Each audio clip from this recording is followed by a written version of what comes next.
en cuanto a prostatitis, doctores, ya lo habían comentado sus compañeros, es nada más ir enfocándolo al punto de vista clínico, ¿no? Pues por definición, prostatitis es un proceso inflamatorio, pues en la glándula, prostática, ¿no? Se describió por primera vez en 1815 por Lengnau. Verdes en 1838 describió precisamente la anatomía patológica de la prostatitis. Sí, la forma principal del tratamiento durante mucho tiempo en el siglo XX fue el masaje prostático repetido, ¿no? Imagínense qué trauma para el paciente. Y ya con la introducción de la sulfanilamida, en 1930 la terapia de antibiótico-terapia se convirtió en el principal enfoque terapéutico. ¿Sí? En 1960 se introdujo la técnica del urocultivo fragmentado en 4 frascos de Mears y Stabile. ¿Sí? Y por definición, histopatológicamente va a consistir en el aumento de células inflamatorias dentro del parénquima prostático. ¿Sí? El patrón de inflamación más común es un infiltrado linfocítico en el estroma inmediatamente adyacente a los acinos prostáticos. ¿Sí? Muchos piensan que en pacientes masculinos después de 50 años, piensan que la principal causa de afección a nivel de la próstata, pues es la prostatitis. No, doctores. En pacientes mayores de 50 años, lo que vamos a sospechar, pues va a ser en un crecimiento prostático benigno, ¿no? En cambio, la prostatitis se va a dar en adultos jóvenes prácticamente, ¿no? En pacientes masculinos de menos de 50 años, ¿sí? Va a ser el tercero más común en mayores de 50 años luego del cáncer de próstata y la hiperplasia prostática benigna. Lo que les comento es más frecuente la hiperplasia prostática benigna, luego el cáncer y hasta el último, la prostatitis, doctores. ¿Sí? Afecta a todas las edades, le vuelvo a repetir, con mayor enfoque en menores de 50 años. Aproximadamente un 25% de las probabilidades de que un hombre reciba el diagnóstico de la prostatitis a lo largo de su vida va a tener una probabilidad en un 25% de que se le pueda diagnosticar. ¿Sí? Así que agua, ¿no? O sea, sí es una enfermedad inflamatoria e infecciosa frecuente, ¿no? Y el tratamiento pues es muy complejo dependiendo, de acuerdo a la clasificación de la Organización Mundial de la Salud. El tratamiento pues es muy complejo en estos pacientes, ¿no? Porque es muy difícil remitir la sintomatología, sobre todo cuando entramos en un ámbito de prostatodinia, ¿no? Alrededor de entre el 2 y el 10% de los pacientes van a tener síntomas de prostatitis crónica y de ellos, ¿sí?, el 60% van a acudir a la consulta por estas molestias, ¿no? Los porcentajes de prostatitis son similares en muchos países de América del Norte, de Europa y de Asia. ¿Sí? Volvemos a lo de histopatología. Va a ser un aumento del número de células inflamatorias dentro del parénquima. Permítanme un segundito. Todo por andar noche.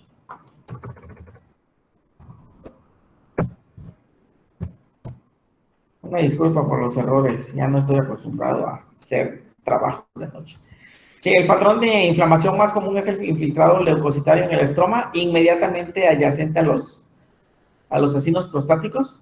¿Sí? Va a haber la calcificación de los cuerpos amiláceos y van a ver la presencia de cálculos intraprostáticos, doctores. Esto es muy frecuente cuando nosotros estamos realizando cirugías de próstata, por lo regular en pacientes que sometemos a cirugías o manejo quirúrgico endoscópico, doctores. Si endoscópico se introduce el equipo transuretralmente y se hace la resección, y al momento de ir haciendo la resección, ¿sí?, se van abriendo estos cuerpos amiláceos e incluso, doctores, ¿sí?, incluso hay salida de exudado purulento a través de la próstata al ir haciendo el corte, y se aprecian estas calcificaciones de los cuerpos amiláceos y los cálculos intraprostáticos se aprecian. No son cálculos habituales como los hay en la vía urinaria, que tiene que estar en la orina para hablar de litiasis genitourinario, ¿no? Aquí la calcificación está la calcificación dentro del parénquima prostático, lo que nos indica a nosotros el proceso infeccioso e inflamatorio crónico a este nivel, ¿no? Va a haber una prostatitis granulomatosa. Acuérdense que el término de tuberculosis genitourinaria que viene en su programa, o sea, tuberculosis genitourinaria afecta a todo el sistema genitourinario, doctores. Sí, y la próstata, por ende, no está exento de esta infección. Acuérdense que por lo regular, la vía de diseminación va a ser hematógena. Ahorita que lo veamos en tuberculosis genitourinaria, ¿cuál es el primer? Ustedes ya lo vieron en clases, ¿no? ¿Cuál es el principal sitio de afección en la vía urinaria de la tuberculosis, doctores?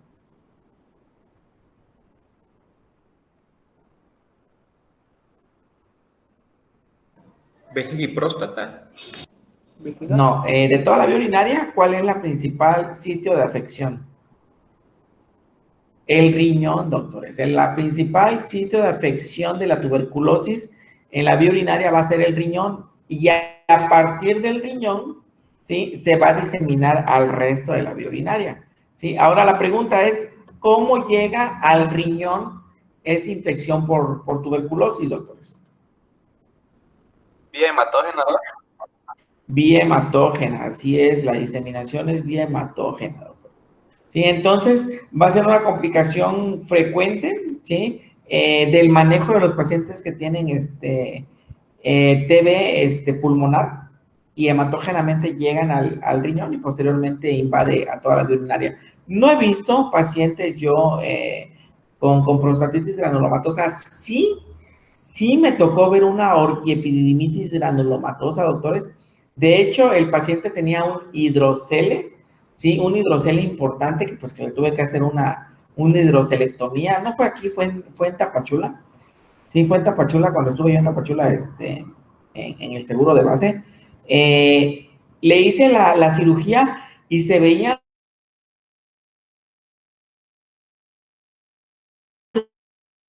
los gránulos en el testículo,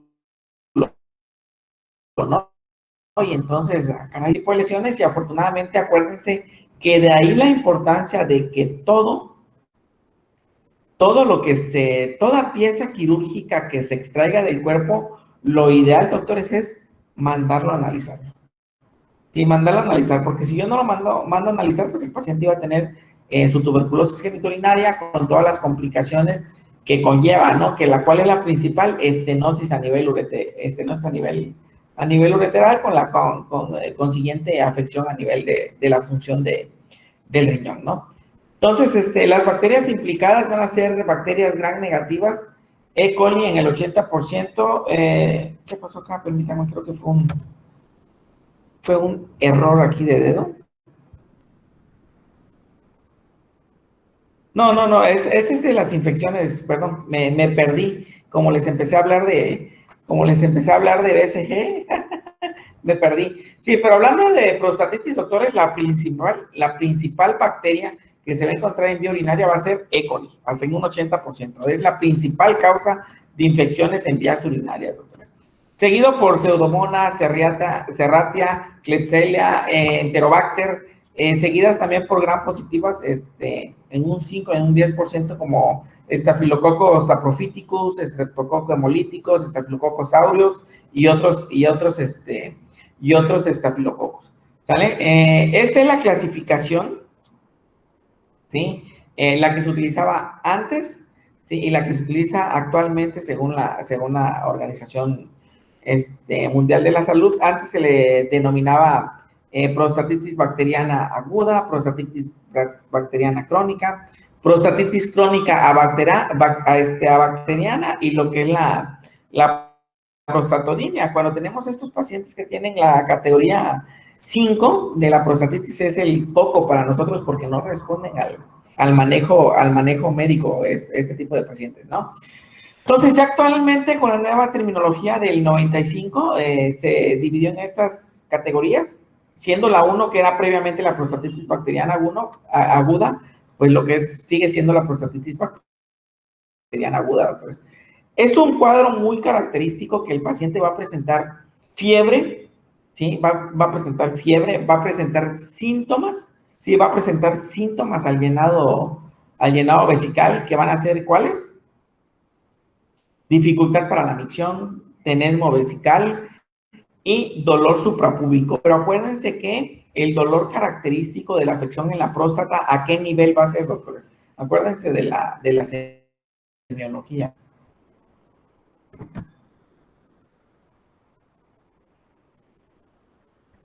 Acuérdense de la semiología, doctores. ¿Dónde va a ser el dolor reflejado o irradiado de la próstata, doctores? Y los pacientes que tienen una prostatitis aguda, el dolor es importante, ¿eh?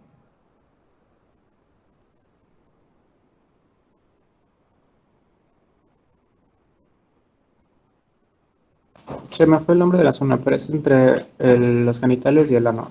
Zona inguinal. A ver, ¿cuál es? En el perineo. El perineo. En el periné, en el periné. Pero ¿qué otras partes del cuerpo duelen, doctores, de los genitales? Los testículos. Sí hay dolor en los testículos, pero fíjense que el dolor en los testículos es reflejado en pacientes con crecimiento prostático. Cuando veamos crecimiento prostático y orquiepididimitis, vamos a ver que hay un reflujo de orina y es lo que va a condicionar orquiepididimitis. Va a haber dolor en la base del pene, doctores, dolor en la base del pene, dolor en la región inguinal, y el dato característico va a ser dolor, sí, va a ser dolor en el periné, que es la zona que existe entre el escroto y el ano, doctores, como había dicho su compañero, ¿no? Esos pacientitos, al realizarle el tacto rectal, por lo regular, lo ideal es realizárselo, pero no se realiza habitualmente, doctores. ¿Por qué? Porque el dolor al realizar el tacto rectal es insoportable, doctores. E imagínense al manipular la próstata. Pero ¿cómo vamos a encontrar la próstata? Lo vamos a encontrar aumentado de tamaño y lo vamos a encontrar caliente al realizarle el tacto rectal y zonas fluctuantes, doctores. Sí, vamos a encontrar zonas fluctuantes. Entonces, el dolor es importante y por eso a veces no realizamos el tacto y nos basamos en la clínica, ¿no? ¿Cuál va a ser? Dolor perineal y fiebre y todos los demás síntomas que les comenté. Sí, la prostatitis bacteriana crónica, no nos van a dar síntomas como el previo, ¿no? No va a haber fiebre. Más bien la sintomatología va a ser como que si fuera secundario a un crecimiento prostático, doctores. Van a haber síntomas al llenado vesical, van a haber síntomas al vaciamiento vesical. Acuérdense que los síntomas al vaciamiento vesical nos van a indicar síntomas obstructivos, que era lo que anteriormente se le denominaba así. Y entonces van a haber alteraciones en las características y en el calibre del chorro, ¿no? Se va a adelgazar el chorro va a ser intermitente, se va a bifurcar, va a haber goteo al terminar la micción, va a haber dificultad para iniciar la micción, o sea, les va a costar iniciar la micción, e incluso hay veces que es necesario pujar para poder iniciar la micción. Entonces, ya cuando hablamos de síntomas más o menos como que si tuviéramos un paciente con crecimiento prostático, pues ya vamos sospechando en esta patología.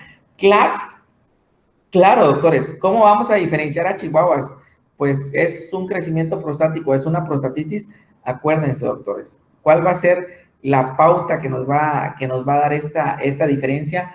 La edad del paciente. Si tengo un paciente de 40 años, me han tocado pacientes de 30, 35 años que llegan a esta sintomatología, pues no voy a sospechar en una hiperplasia prostática o en un crecimiento prostático benigno, ¿no? Entonces tengo que sospechar en una prostatitis, ¿sí? Crónica principalmente, claro, y tengo que ir realizando la semiología y la investigación del cuadro clínico de este pacientito para que me oriente al diagnóstico, ¿no? Todos estos diagnósticos habitualmente son clínicos. Aquí hay que entrar en la intimidad del paciente y preguntarle cuáles son sus hábitos sexuales, ¿sí? Porque acuérdense que no es normal que los hombres tengan infecciones en vías urinarias. Entonces, una prostatitis bacteriana crónica del tipo 2 en un paciente joven, doctores, si es una infección de vías urinarias complicadas, si no es habitual. Y la principal va a ser E. coli, ¿sí? ¿Y qué hábitos en cuanto a la sexualidad tenemos que interrogar, doctores? ¿Quién dice yo? El tipo Todo de eso ya relación. todo eso ya lo vieron Si ustedes en practica el clase, sexo ¿no? anal, doctor. Exacto, acuérdense que vamos a tener pacientes masculinos que van a tener preferencias heterosexuales u homosexuales. Entonces tenemos que preguntarle el tipo de hábito sexual que tiene, ¿no? Entonces hay que tener también ese feeling para preguntarle al paciente, ¿no? Entonces, ¿cómo le voy a interrogar yo intencionadamente al paciente? Bueno, pues le voy a preguntar, cuando tiene usted relaciones sexuales, ¿introduce usted el pene en la boca o en el ano de su pareja? Sí, sin afectar su sexualidad, ¿no? No le voy a preguntar, ¿es usted homosexual? Aunque sí, habitualmente sí hago ese tipo de preguntas a veces, ¿no? En hombres, ¿no? ¿Es usted practica hábitos sexuales homosexuales o heterosexuales? Gracias a Dios nadie se ha enojado, pero pues tienes que ir orientando que son necesarios esos datos para poder llegar a un diagnóstico, ¿no? Y ya a veces omito esa pregunta y realizo la siguiente pregunta del tipo de penetración del pene, ¿no? Entonces, ¿por qué? Porque acuérdense que en el ano hay bacterias y van a colonizar la uretra y por ahí va a ser la vía de acceso de las infecciones en la próstata, ¿no? Y la boca, acuérdense, doctores, ¿cuál es el animal que tiene más bacterias en la boca? ¿Quién, Betty? Activa tu audio, Betty. No tengan miedo, doctores.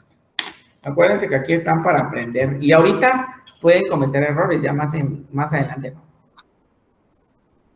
Bueno, lo que habían dicho otros doctores que he escuchado que los seres humanos somos los que tenemos más cosas hacia la boca. Así es, el animal que tiene más bacterias en la boca o tiene más contaminada la boca son los seres humanos. Sí, incluso más que los animales, ¿no? Incluso más que los perros, ¿no? A pesar de que vemos los perros que hacen, no, pues los humanos son los que tenemos más bacterias los humanos somos los que tenemos más bacterias, ¿no? Y entonces acuérdense que todo esto aprendan a correlacionar, doctores. ¿Sí? ¿A qué lleva esto? Y eso lo he aplicado también y se lo comento a los alumnos de la Salazar, ¿sí? Se los comento a los alumnos de la Salazar. ¿Por qué, doctores? Porque al final de cuentas ustedes van a ser médicos y tienen que pasarle esa información a sus pacientes, ¿sí? Ustedes han visto que existen preservativos con olores y con sabores, ¿sí? ¿Ustedes creen o saben para qué es eso, doctores? Porque lógicamente,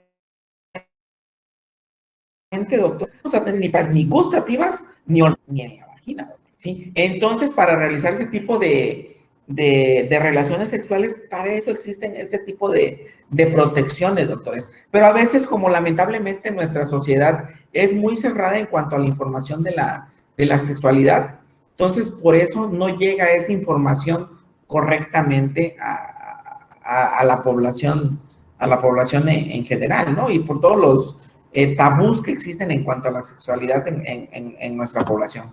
Bueno, eso es para que vayan ustedes, que la correlación se aplica no nada más a medicina, doctores, se aplica en todos los ámbitos de la vida. A lo mejor ustedes no sabían, a lo mejor algunos sí sabían por qué existen estos tipos de preservativo, a lo mejor otros no sabían, pues ahora ya lo saben, doctores, y tienen que transmitir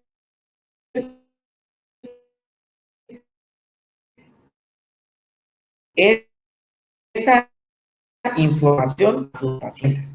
¿Sale? Ahora, las categorías, sí, que se le denomina, previamente se le denominaba prostatitis crónica bacteriana, actualmente se le denomina síndrome de dolor pélvico crónico, que es el homólogo a la cistitis intersticial, que es más frecuente en las mujeres, que puede ir acompañado de proceso inflamatorio o proceso no inflamatorio. A partir de esta categoría y la 4 es la que va a costar mucho trabajo dar tratamiento a los pacientitos, más cuando tenemos un síndrome doloroso pélvico sin proceso inflamatorio. Clínicamente, la sintomatología va a ser la misma, pero ¿cómo vamos a diferenciar, aparte de todo lo que les he comentado previamente, pues que el paciente no responde al tratamiento, ¿no? Entonces tenemos que ir haciendo variaciones en el tratamiento para ver si mejora al manejo de este cuadro inflamatorio. ¿Sí?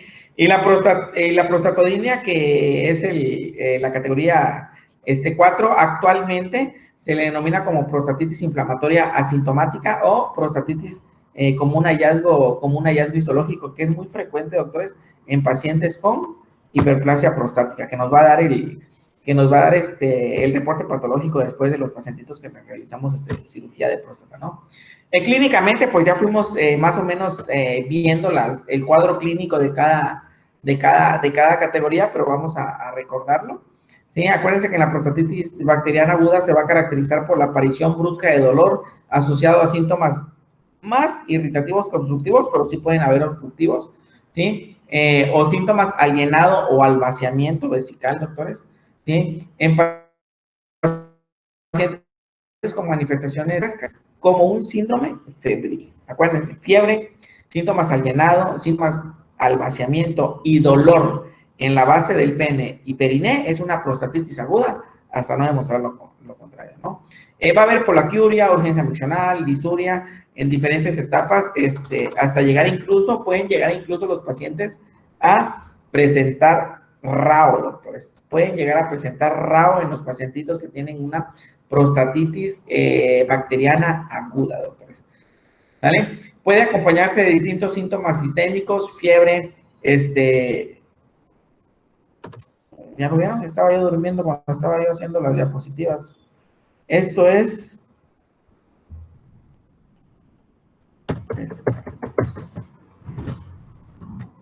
Bueno, a lo mejor había yo puesto escalofríos y le di corrección y me salió eso. Les va a pasar a mí, voy a regresar acá para que vayan viendo las vivencias. Les va a pasar cuando, ya a lo mejor cuando estén haciendo su internado, no. Cuando estén haciendo su internado y cuando estén haciendo su servicio, no, doctores. ¿Por qué? Porque desde que yo era interno, desde que yo era pasante, pues todavía existe protección hacia ustedes porque aún son médicos en formación. Pero ya cuando se van a hacer la residencia es muy frecuente que la carga de trabajo es muy pesado en la residencia, ¿no? Y entonces imagínense andar pasando indicaciones a las 3, 4 de la mañana y escribías cada cosa, incluso estabas durmiendo y te despertabas y a estar escribiendo, ¿no? Y entonces probablemente eso fue lo que pasó, aunque más creo yo que fue que le quise poner ahí corregir y me puso eso, ¿no? En vez de escribir mal escalofríos y puso eso, ¿no? Pero ¿cuál fue uno? Era uno en cuanto al omeprazol, déjenme, me acuerdo. Creo que sí, fue que estaba yo poniendo omeprazol, aplicar IV cada 24 horas en vez de aplicar, en vez de apuntar en las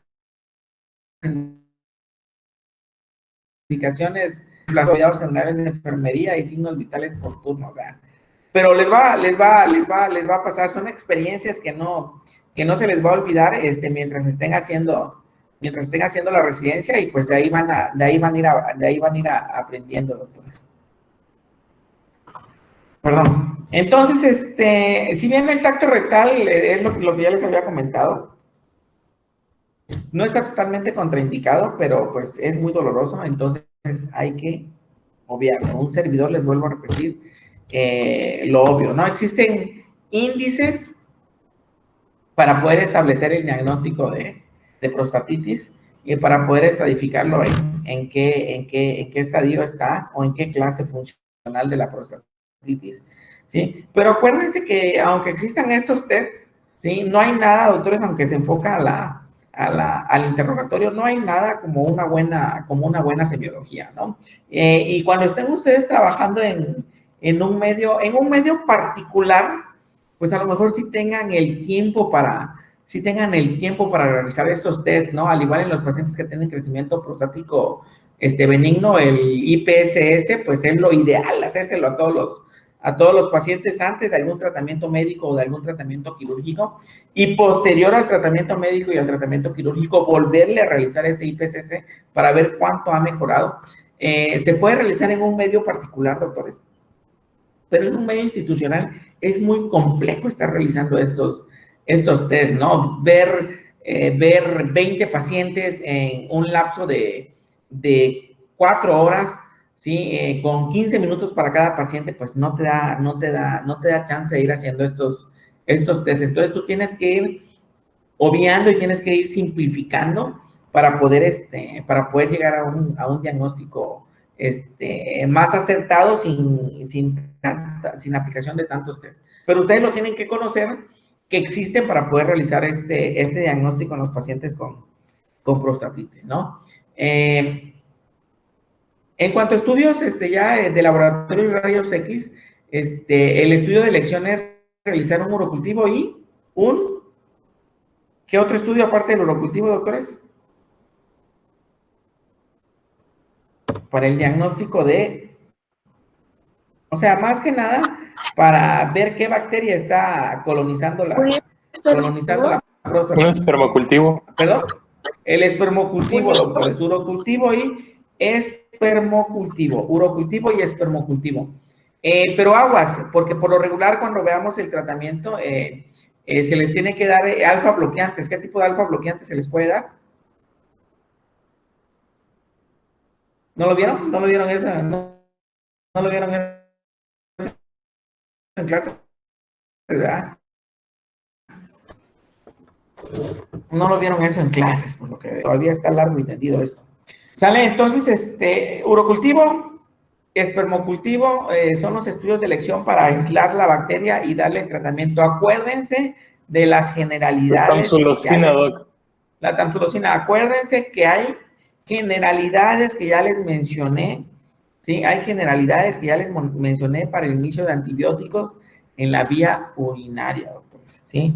Y hay otra situación muy importante que tenemos que saber, como al dar tratamiento antibiótico para cualquier infección en el organismo, ¿no? Saber qué antibiótico es el que va a alcanzar mayor biodisponibilidad en el órgano afectado, ¿sí? ¿Y el cual creen que es el antibiótico que alcanza mayor actividad en la próstata, doctores? ¿Cuál creen que sea?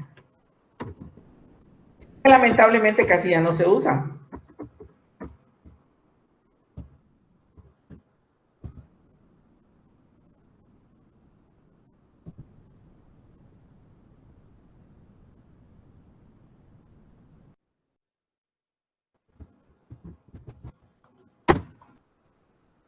Me parece son cefalosporinas, ¿verdad, doc? Podría ser doxiciclina. No, las quinolonas, doctores. Las que alcanzan mayor biodisponibilidad a nivel de tejido prostático son las quinolonas. Y de todas las quinolonas son las de primera generación. Principalmente el ciprofloxacino es el que alcanza más niveles de biodisponibilidad en el tejido prostático. Pero ¿cuál es el detalle, doctores? Acuérdense de las generalidades del tratamiento. ¿Sí? La principal causa de infección en la vía urinaria va a ser E. coli, y acuérdense la resistencia adquirida que ha adquirido esta bacteria por el uso indiscriminado de antibióticos. 40% para las sulfas y un 20% para ciprofloxacino. Entonces, si yo sé que son las quinolonas y que sé que tengo un margen de error del 20% con el cipro, pues lo ideal es iniciarle con una quinolona de segunda o tercera generación, levofloxacino, moxifloxacino, ofloxacino, norfloxacino. ¿Sale, doctores?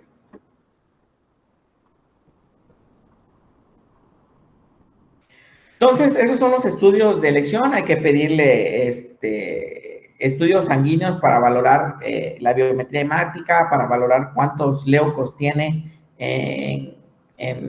en sangre, para valorar la química sanguínea, si es diabético o no. Hay veces que desconocen si son diabéticos y se empiezan a hacer estos estudios y debutan como diabéticos desde el punto de vista de debut diagnóstico. ¿Desde cuándo son? ¿Quién sabe, no? Entonces, todo eso nos va sirviendo para ir haciendo ajustes en el tratamiento para valorar si el paciente se puede hospitalizar o se puede ir a casa, ¿no? De acuerdo a todas las generalidades que habíamos mencionado. Otro estudio que se utilizaba muy frecuentemente para hacer el diagnóstico de la prostatitis, que ya lo habían comentado sus compañeros, es la prueba de los 4 frascos, ¿sí? Prácticamente el primer chorro, ¿sí? El chorro intermedio, y posteriormente se realiza el masaje prostático, y durante el masaje prostático, ¿sí? Prácticamente se ordeña, y ese líquido que se exterioriza al realizar el masaje, pues sería el tercer vaso, y el último vaso sería el último chorro, ¿no? ¿Sí? Para valorar qué bacterias hay antes del masaje prostático y qué bacterias hay después del masaje prostático. Esto es para darle un tratamiento más confiable y más adecuado al paciente, ¿ya? Posteriormente, este estudio de los 4 frascos de STAMI se redujo a un estudio de 2 frascos, ¿no? Que se hace pre-masaje y post-masaje. Pero por lo regular, en la actualidad, doctores, ni en medio institucional ni en medio particular se utilizan este tipo de estudios, ¿no? ¿Por qué? Imagínense, porque habitualmente se tiene que mandar al laboratorio para realizar el estudio, y en el laboratorio es donde le tienen que realizar el masaje. Es incómodo tanto para el paciente como es incómodo también para el químico que le va a realizar el masaje para el estudio, ¿no? Otros estudios que se pueden utilizar para establecer el diagnóstico, que es la urodinamia. Es un estudio complejo que vamos a ver cuando veamos crecimiento prostático. Vamos a ver una urodinamia. La endoscopía, que es hacer una revisión endoscópica en el interior de la vía urinaria, está contraindicado cuando es un cuadro agudo, doctores. Por lo regular voy a hacer este tipo de estudios cuando no responden bien al tratamiento, ¿no? Ya pensando en una clase funcional 3A, 3B o 4, ¿no? La biopsia prostática, aunque lo mencione la literatura, doctores, la única indicación para realizar una biopsia en la próstata, ¿cuál creen que sea, doctores? ¿La hiperplasia prostática? No, para establecer un diagnóstico de hiperplasia prostática, voy a mandar a hacer una biopsia, no.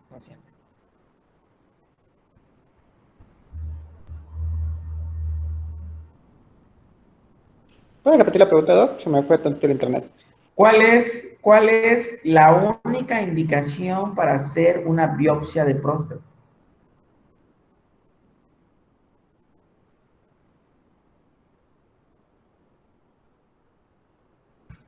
Un antígeno prostático alto, tal vez.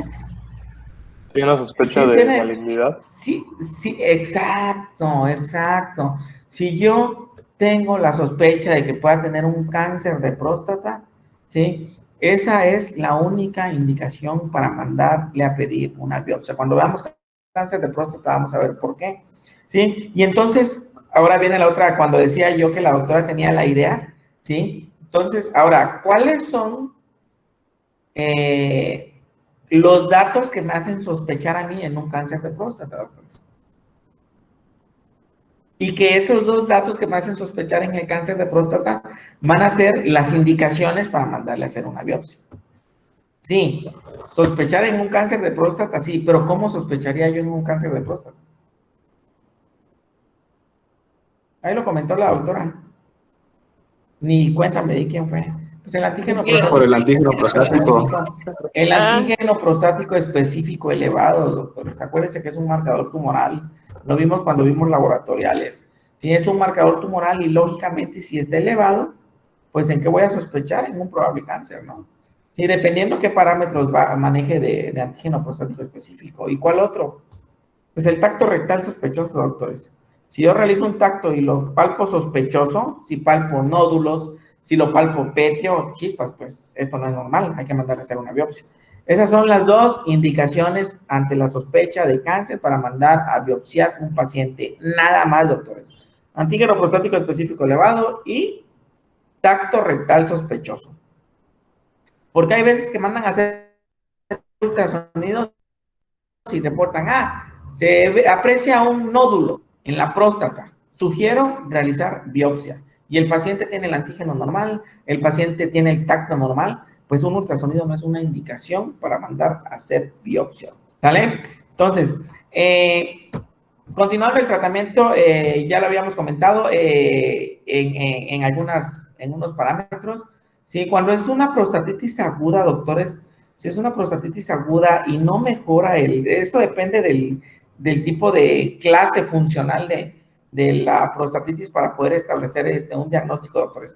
Pero si es una prostatitis aguda y no responde al tratamiento, pues ¿en qué voy a sospechar yo, doctores? En que probablemente se está haciendo un absceso a nivel de la próstata. Y acuérdense que existe un dicho en cirugía que es absceso drenado, absceso curado, ¿no? Entonces lo tengo que drenar. Entonces, ¿cómo lo voy a drenar? Por aquí hay una imagen. Aquí está, miren, doctores. Si se le hace una punción transperineal y por ahí se va a drenar toda la pus. Aunque actualmente también ya se puede realizar guiada esa punción por ultrasonido o bien realizarle una resección transuretral, ¿sí?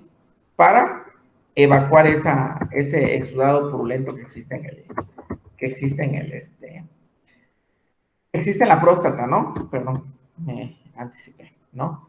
Entonces, ese es el manejo para la clase funcional 1, la prostatitis aguda, ¿sí? Ambulatorio, salvo que tenga complicaciones. Si es un paciente diabético, si es un paciente inmunocomprometido, si es un paciente inmunosuprimido, si es un paciente añoso, pues hay que hospitalizarlo, ¿no? El tratamiento va a ser antibióticos más antiinflamatorios, de preferencia quinolonas de segunda y tercera generación. El tratamiento, doctores, ¿sí? El tratamiento de las infecciones e inflamaciones en la próstata es tardado, aproximadamente 3 a 4 semanas de antibiótico, doctores. Habemos urólogos, sí, me incluyo porque yo soy un urólogo, pero yo no le doy no menos de 4 semanas de antibiótico terapia a un paciente en el cual sospecho prostatitis, doctores. Pero hay urólogos que se lo indican 7, 10 días y lógicamente el paciente va a continuar con molestias. En la literatura dice trimetoprim con sulfamethoxazol, ahí le puse entre paréntesis, ojo por la sensibilidad, ojo por la principal bacteria que se encuentra en la vía urinaria, o bien cefalosporinas de tercera generación, y carbapenémicos ya cuando tengamos un paciente ya hospitalizado, ¿vale? Cuando tenemos pacientes hospitalizados, el tratamiento es IV, o cuando tenemos algún espermocultivo o algún urocultivo en cual nos indique que es una bacteria multiresistente, pues hay que hospitalizarlo al paciente para darle tratamiento IV, ¿sí? Estos dos últimos, la cefalosporina de tercera generación y carbapenémicos, van a utilizarse cuando no haya respuesta a fluoroquinolona. Si hay un absceso, el tratamiento es drenaje. Bien, también se le puede realizar una cistostomía suprapúbica, doctores, siempre y cuando el paciente presente retención aguda de orina, porque estar manipulando transuretralmente va a exacerbar el cuadro infeccioso y pueden presentar los pacientes sepsis o choque séptico por estar manipulando transuretralmente. Entonces, hay que hacerle una cistostomía suprapúbica. El tratamiento, doctores, acuérdense que el tratamiento para un absceso por lo regular se maneja con triple esquema, ¿sí? Acuérdense que las vías urinarias complicadas, las infecciones de vías urinarias complicadas, el tratamiento es doble. Va a ser una ampicilina más un aminoglucósido.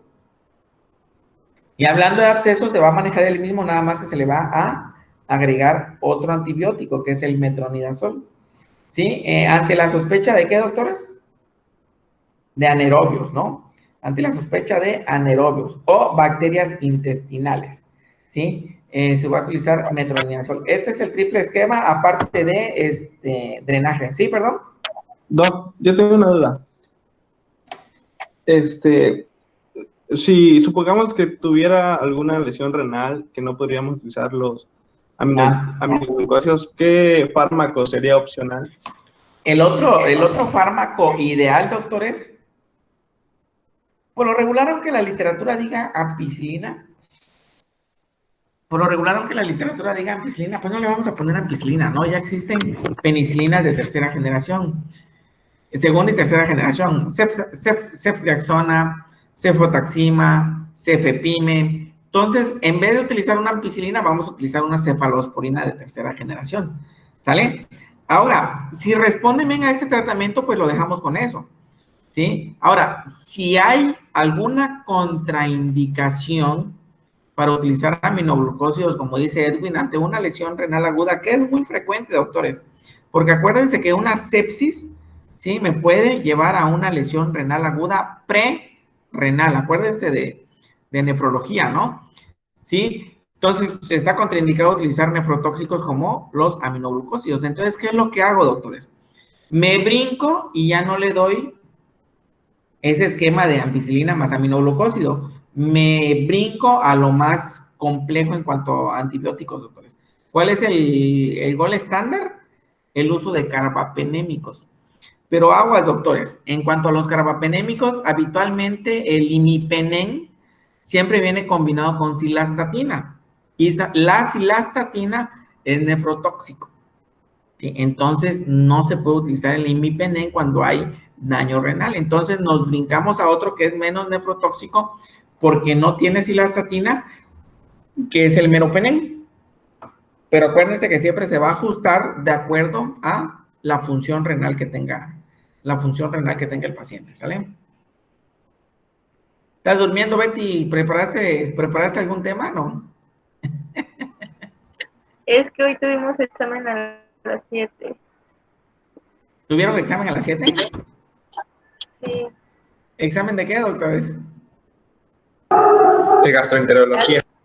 ¿Ya es la segunda unidad o subcompetencia o cómo?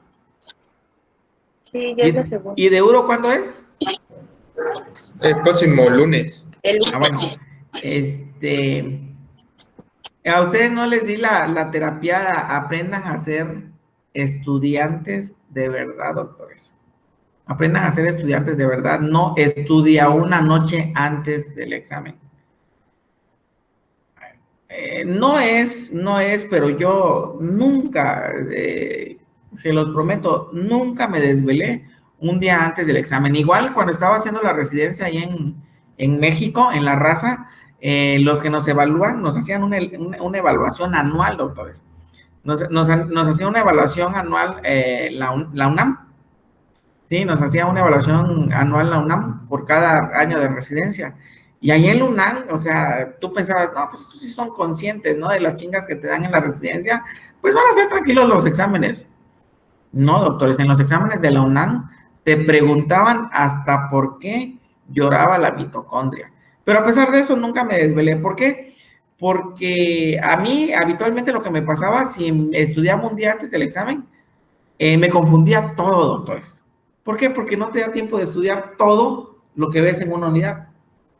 No, y entonces empiezas a andar ojeando y lejos de ayudarte, pues te crea más dudas. Y entonces una vez hice eso de que estudié un día antes del examen, me fue muy mal en el examen. A partir de ahí dije yo, ni una noche más me vuelvo a desvelar. Entonces ese es un tips para que se vayan desacostumbrando ustedes ese hábito, para que se vayan desacostumbrando ustedes ese hábito. Es un consejo que se los doy y acuérdense dicho ese de que más sabe el diablo por viejo que por diablo, doctores. ¿Sale? La duración del tratamiento, pues es, acuérdense, no menos de 5, no más de 10 días. ¿Sí? Si tenemos un absceso que mide más de 1.5 centímetros, pues el tratamiento va a ser un drenaje mediante una punción transrectal, una punción perineal, una resección transuretral, una incisión con un asa de Collins, o bien una cirugía abierta de próstata. Que este es el extremo, doctores, este es el extremo, ¿no? ¿Por qué? Porque ya se tienen los medios endoscópicos para poder llevar a cabo un drenaje en este tipo de pacientes, ¿no? Entonces, lo que les comentaba yo en la prostatitis crónica no bacteriana y en la clase funcional 3B de la prostatitis, entonces es más complejo, doctores. Hay que darle tratamiento con antibiótico-terapia, hay que darle tratamiento con alfa bloqueantes, hay que darle tratamiento con AINES, hay que darle tratamiento con con medicamentos que afectan a nivel neurológico como pregabalina, gabapentina, antidepresivos, opiáceos. Se puede utilizar el manejo combinado de alfa bloqueante y finasteride para que se utiliza para crecimiento prostático. Se le puede dar miorrelajante, se le puede dar terapia mediante electroshock. O sea, ¿por qué? Porque los pacientes vienen y se quejan de mucha sintomatología, ¿no? Tuve un paciente aquí en el medio particular, conocido, por cierto, que lo trataba yo y mientras tuviera el tratamiento estaba bien. Llegó el momento en que le dabas el tratamiento y continuaba con molestias, le hacías el examen general de orina, normal el examen general de orina, doctores, porque no es inflamatorio. Le hacías un urocultivo sin desarrollo de bacterias, le hacías el espermocultivo sin desarrollo de bacterias, y entonces el paciente, a pesar del tratamiento, continuaba con síntomas al llenado, síntomas al vaciamiento, crónico, dolor perineal, dolor en la base del pene. Y entonces intencionadamente ya le pregunté al paciente, bueno, habitualmente ¿usted qué hace en el día? Ah, no, doctor, dice, yo habitualmente me echo como 3 horas de bicicleta al día. Y en bicicleta estática y en bicicleta en la calle. Y pues prácticamente el periné es lo que va en el sillín y es un trauma directo a la próstata, ¿no? Y un traumatismo directamente a la próstata te va a producir una inflamación que no va a ser bacteriana, es una inflamación traumática, ¿no? Entonces le quité ese hábito al paciente y asunto. Entonces, por eso les digo que un buen interrogatorio no va a cambiar nada para poder establecerle un buen diagnóstico al paciente y darle un buen tratamiento, porque si no se le quita ese hábito, pues lamentablemente nunca iba a mejorar, ¿no? Incluso se llega a utilizar también el alopurinol, como es el mecanismo de acción en base al proceso inflamatorio. No está bien esclarecido, pero se utiliza, ¿no? Como otras medidas. También, ¿qué otro tipo de tratamiento se les da? El masaje prostático, doctores. Sí, hay veces que responden bien al masaje prostático cuando tienen un proceso inflamatorio abacteriano. Sí, lo que les comentaba yo, terapia de electroshock, retroalimentación, acupuntura, psiquioterapia, dilataciones transuretrales con balón. La tuna es una incisión, de la próstata y una ablación de la próstata. Terapia de calor mediante la colocación de microondas. O sea, son prácticamente terapias de salvataje para tratar de quitarle toda esa sintomatología al paciente. Son pocos los pacientes que he tenido así. Uno de ellos es el caso que les comenté. No hubo necesidad de llegar a nada de esto por el interrogatorio que les comenté. Cuando es una prostatitis aguda, cuando hay retención aguda de orina, sospechamos en la presencia de un absceso, pues está contraindicado colocarle sondas transuretrales, doctores. Entonces hay que hacerle una derivación mediante una colocación de una sonda de cistostomía, mediante una punción, una incisión mediante percutánea, una cirugía a cielo abierto, o la otra opción es resección transuretral, ¿no? Del absceso. El drenaje que les había yo comentado, drenaje transperineal, drenaje endoscópico o drenaje guiado por ultrasonido, ¿sale? Toda esta zona que se ve hipoecoica acá es el absceso periprostático que tiene el paciente, ¿no? Entonces, teniendo esta imagen, introducimos la aguja transperinealmente y se puede drenar, como se ve en esta imagen. ¿Sale? ¿Dudas, preguntas hasta ahí? Doc, yo tengo otra pregunta. Con respecto, ya ve, pues, de la prostatitis, después del tratamiento, ¿en qué tiempo se podría iniciar las relaciones sexuales? ¿O se suspendería durante el tratamiento? Realmente no hay contraindicación para tener relaciones, no hay contraindicación para tener relaciones sexuales. La pauta lo va a dar la sintomatología del paciente, ¿no?